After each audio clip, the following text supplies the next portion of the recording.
selamat sore Ibu. Selamat sore Bu. Hari ini kita ketemu lagi di pertemuan kita. Sebelum kita, saya mau menyapa dulu. Apa kabar Ibu ini? Baik-baik aja, sehat? Sehat Bu. Ya, kebetulan sehat ya Bu ya. Sebelum kita memulai diskusi hari ini di pertemuan kita ini, ada baik kita berdoa dulu ya Bu ya. Kita berdoa menurut agama dan kepercayaan kita masing-masing. Berdoa dimulai. Oke, berdoa selesai. Sebelum saya memulai pertemuan kita ini, saya akan mengajak Ibu untuk melihat apa yang Ibu lihat dari gambar ini.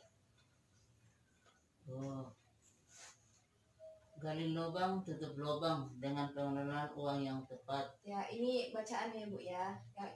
Kalau misalnya gambarnya ini boleh dilihat kan Bu, ada Bapak, Ibu, sama anak-anaknya menabung ya Bu ya.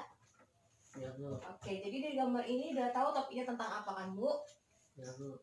Hari ini topik yang kita bahas mengenai bagaimana mengelola keuangan di keluarga. Jadi sebelum kita sampai ke menjelaskan hal yang ini, saya mau bertanya dulu sama Ibu. Bagaimana pengelolaan keuangan keluarga di pengelolaan keuangan di keluarga Ibu? Pengelola keuangan di keluarga kami Bu lebih besar pengeluaran daripada pemasukan. Jadi gali lubang, tutup lubang. Jadi selalu meminjam uang kepada keluarga ataupun kepada orang lain. Oh iya, jadi permasalahannya Bu hampir-hampir sama dengan semuanya ya Bu ya. Masih pada gali lubang tutup lubang ya Bu ya. Ya Bu. Iya, jadi meskipun sudah ada bantuan tapi ternyata masih pengeluarannya masih banyak ya Bu ya daripada pendapatannya ya. Oke. Jadi Bu, di pertemuan kali ini sebelumnya saya mau mengajak Ibu untuk melihat bagaimana suatu keluarga seperti gambar ini, ada terlihat suami, istri, anak-anaknya. Yang di sini ada seorang suami yang mengatur keuangannya lah ya, merincikan bagaimana suami dan istri mengelola keuangan, mengatur uang yang mereka dapat ataupun penghasilannya dengan memasukkan ke dalam amplop. Jadi setiap bulannya ataupun setiap harinya, jika ada penghasilan berapapun itu, terserah nominalnya berapa, misalnya 10.000 pun itu, jika memang ada dan bisa disimpan, maka sebaiknya disimpan menggunakan amplop.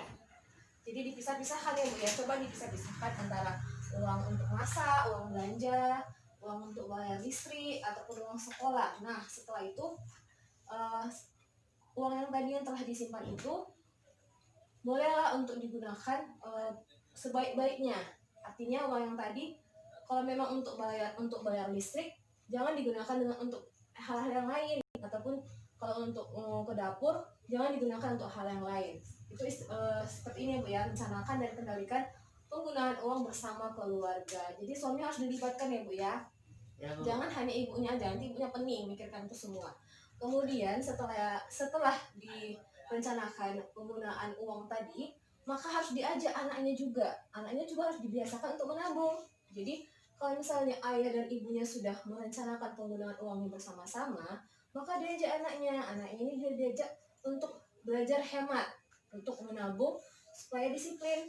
Nah setelah melakukan hal yang tadi ini, maka diharapkan yang seperti Ibu bilang kan, gali lubang tutup lubang, akhirnya meminjam sama keluarga, akhirnya hutang ataupun pinjaman akhirnya tidak terjadi, akhirnya Ibu nggak sempat untuk berhutang. Nah jadi masalah-masalah Ibu yang tadi ini kayak karena banyak hutang akhirnya tidak bisa tertutupi karena apa? Karena adanya menabung, karena bisa merencanakan apa-apa saja yang akan dibeli dan ibaratnya Ibu memprioritaskan kebutuhan Ibu daripada keinginan. Oke?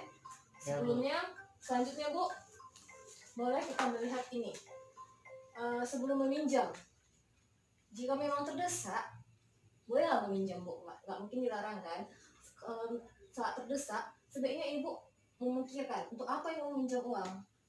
Apakah untuk memenuhi kebutuhan atau hanya keinginan? Harus dipisahkan ya Bu ya, antara kebutuhan dan juga keinginan. kebutuhan seperti untuk makan, sandang, pangan, papan, itu hal yang penting kan Bu, bayar uang sekolah ataupun bayar listrik. Nah, tapi kalau keinginan itu contohnya seperti rokok ya Bu ya. Kalau misalnya untuk meminjam untuk beli rokok, ya janganlah sampai ya Bu ya. Kemudian yang selanjutnya, jika ada tabungan, maka gunakan tabungan tersebut sebelum berutang. Makanya ini ya Bu ya, ini penting untuk diketahui bahwa kita harus merencanakan penggunaan uang bersama-sama dan menabung supaya tidak terjadi meminjam uang. Oke? Ya, Bu. Dari sini Bu bisa dilihat juga tempat untuk meminjam seperti ini. Seperti yang Ibu bilang tadi ya, bisa kepada saudara,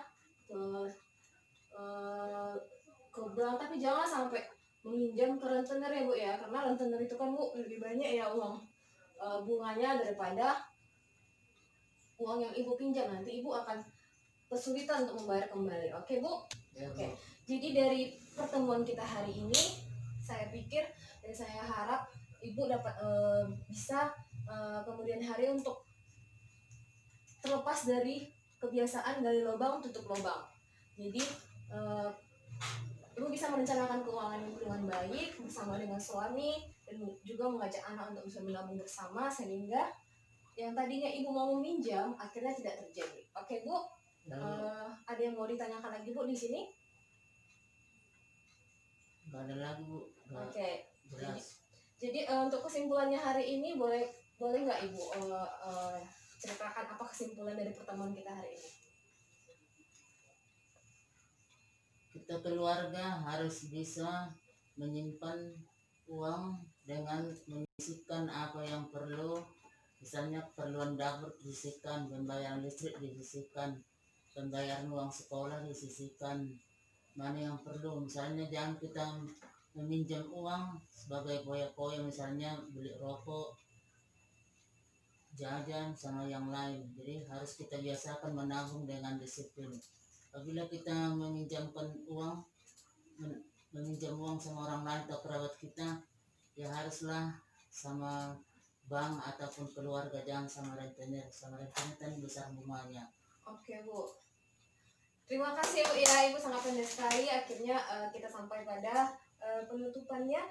Terima kasih Ibu sudah mau ikut pertemuan hari ini dan semoga tema yang kita diskusikan hari ini bisa membuat perencanaan keuangan keluarga Ibu lebih baik lagi. Terima kasih Bu ya. Lalu